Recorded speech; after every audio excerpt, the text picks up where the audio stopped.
did the troops know what was happening? Did you say things like, "Oh, they're rioting here or there"? Because from my understanding, a lot of guys didn't know really what the American public were doing. They would pick and choose. I think the Associated Press provided at the time. I don't even know if they still in business, but they would provide most of the stories. I thought what was kind of interesting, I don't know when they opened Veterans Stadium in Philadelphia, 1970, they were actually able to show part of the broadcast from Philly. And they're talking about this big, beautiful new stadium we had, Veterans Stadium, but that's and they actually broadcast, I think, the audio of the game. But So selected information. it was yeah, just like the music that we played, and there's a reason for it. You know, you don't want to make guys get guys upset about what's going on home. But I found out mostly from letters and family members. And when I did get home, I was still in uniform and I got attacked under a railroad bridge just because I had the uniform on. And I actually got all of my clothing, put it in a dumpster or something. I got rid of my clothing. I was recruited initially for the DIA, Defense Intelligence Agency, which works almost indistinguishably with naval intelligence. Now, what were those qualifications, you may ask? Well, obviously, and I don't mean to be braggadocious, but you have to be pretty smart. You have to have a pretty high IQ, very high, actually. You have to be intensely patriotic, John Wayne-ish, if you will. But there are two other very important things that distinguish. There are a lot of people with those qualifications. But you also have to have street smarts. John Fisher, and I was a pilot in the 183rd Aviation Company. That's an interesting question. I suspect it was a little bit of patriotism, I guess. I was part of a unit that flew reconnaissance missions. We adjusted artillery fire, naval gun fire. We did command and control, radio relay, convoy escort, and general reconnaissance. We flew light observation aircraft that made by Cessna. It's called an O-1 Bird Dog. And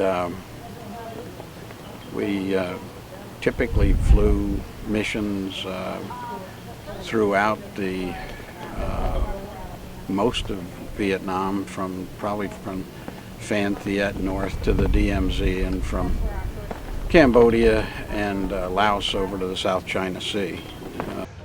You'd load onto the Hueys, and if you've seen the Hueys outside, they're not terribly big, but you can get 6 to 8 guys on there, up to 10 guys on there easily, with your stuff that you got to carry, depending on what you were carrying. You know, get different equipment. It takes up a lot more room, but most of the time you get 6 to 8, even 10 on a Huey because you're packed in. You're not going very far. Usually you're flying out and you're going out 8, 10, 12 miles, no more than that. Rarely did you go like 30 or 40 miles. So you get it, and when the choppers never landed, they hovered. So they get down to about 4 or 5 feet off the ground, you jumped out. And because if you landing is a whole different thing. So when they hover like that, you can get out real quick and just get away from the things so the blades don't mess you up. My life is good. I mean, my life is good. You know, I always say I've never had it so good. And being in combat was a big part of that. You know, you come home, you're still immature. I guess when you're about 40, you start maturing, and you know, and you thank God for everything you got. You know what I mean? Every day. You know, like I woke up this morning, there was no roses or candles around me, so I'm doing good. You know. And, if there was an eye-opening for me, we went to, one day we had to go get mail, and we had a rendezvous at Vung Tau, which, well, that's over there, but Vung Tau was kind of at the mouth of the Saigon River. And it was kind of like going off Cape May, and you saw these mansions. And I said to somebody, what are those mansions? I said, well, they're the generals and the politicians. That's their summer houses. I said, wait a minute, what's going on here? Eye-opener, huh? Yeah, that was an eye-opener. But you know, we never did get to Saigon. But You mentioned how Shortly after he arrived in Vietnam, in one of his earliest letters home, he wrote this.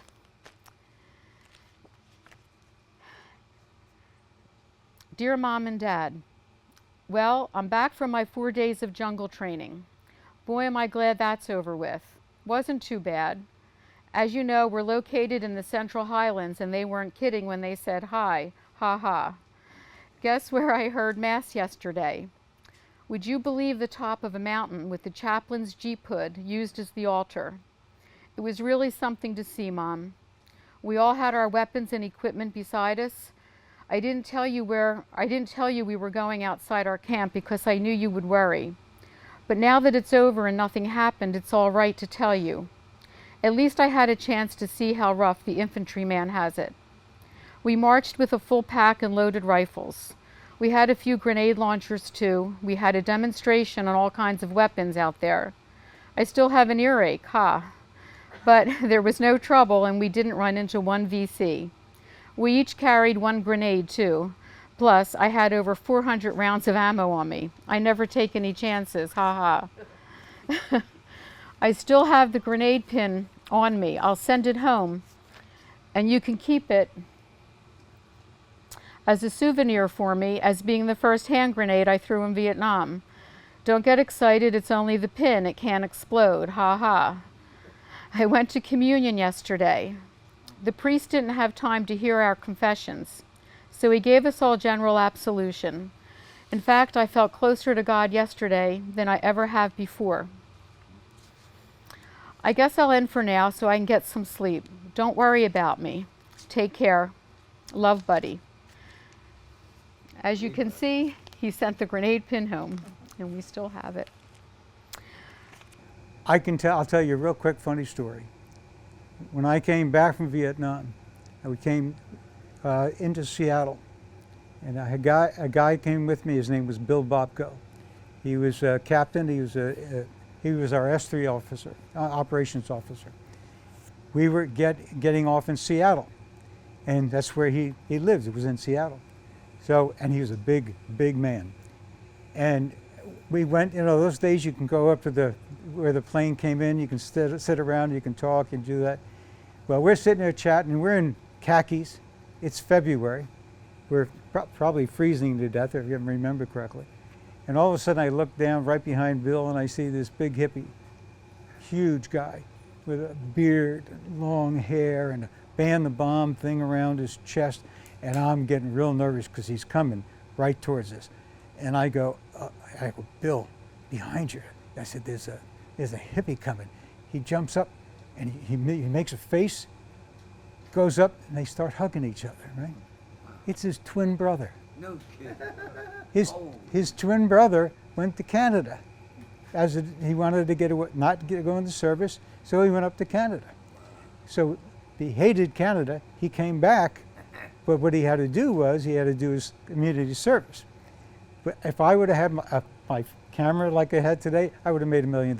I mean, they were one of the most unbelievable pictures I ever seen in my life. But anyway, yeah. All right, first book, Welcome Home. we got mortars. They try to overrun us all the time.